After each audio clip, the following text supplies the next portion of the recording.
बात हमेशा तमीज़ से और एतराज़ हमेशा दलील से किया करो। अगर बात के लिए तमीज़ नहीं और एतराज़ के लिए दलील नहीं तो फिर खामोश ही रहा करो। माँ बाप सीढ़ी नहीं होते जिन पर चढ़कर हम बुलंद हो जाएं और फिर उन्हें फरामोश कर दें। माँ बाप बच्चों की ढाल होते हैं, एक ऐसा दरख्त जो बूढ़ा होकर भी फल ना दे लेकिन साया ज़रूर देता है। काश ये बात औलाद को वक्त पर समझ आ जाए।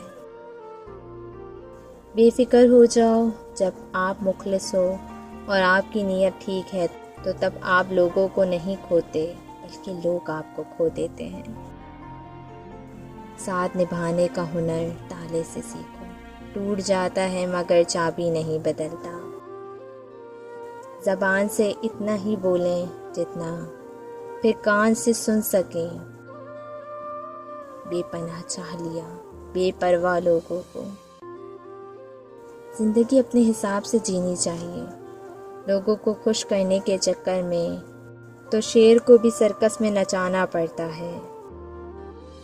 डिलीट करते रहें अपनी ज़िंदगी से कुछ लम्हात को, कुछ बातों को, कुछ यादों को, कुछ नामुनासिब रवैयों को, वरना आप हैंग हो जाएंगे।